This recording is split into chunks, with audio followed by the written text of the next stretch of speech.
for your money this noon. If you have a desire to make 2017 better financially than 2016, great place to start looking at what's working and what's not this year. Andy Mattingly from Forum Credit Union is here now to talk about what you need to review before the year is up to make 2017 a pretty stellar one financially. So how could looking back help make the future much more better? Well, if you look at all the things that went right in 2016 and the things that didn't go as well in 2016, you can learn a lot. So especially if you look at your mistakes so that you don't repeat them in the future, because unfortunately in financial matters like this, past performance can be a good indication of future performance of what you're going to do. So if you can learn from it, maybe you can change some of those habits. So what are the habits or what are the mistakes we should look for?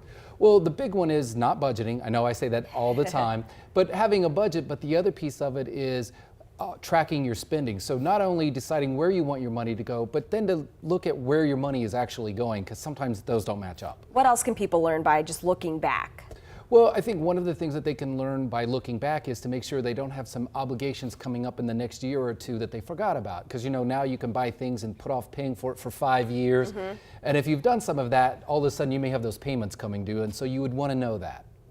That's a good one. Yeah. Yes. What about goals? What are our main goals? Well, I think the main goals you should look at is your retirement, emergency savings, and your debt reduction goals, and see where you are. And hopefully you've made those goals this year or are really close. But if you haven't, now's a good time to start seeing what you need to do. What about the 3 goals that you're looking at? Yeah, it was those 3 goals. Oh, I'm okay. sorry. That's okay. Other areas to review to get ready for 2017. Do you still keep looking back, or can you look ahead? Well, I think other things you can do is to look ahead is that, like, all of our entertainment services. We were just talking about phones and contracts and entertainment. Look at those things, because we have a habit of just keep adding on year after year, and we so don't you think realize phones and entertainment not necessity? Well, they can Depending be a on the necessity, depending off on the phone and that. But you should look to make sure you're not paying for things you're not using, like too much data.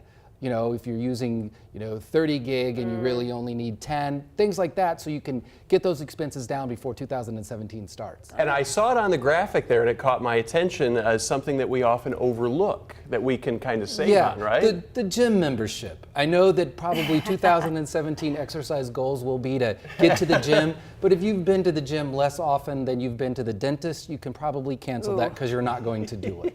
All right, Andy, if people want to hear the brutal advice that's real life, where can they find you? At forumcu.com. Thank you so much. They're going to get brutal advice at the Thanksgiving dinner anyway. is Might as true. well get it from somebody who knows what they're talking about. So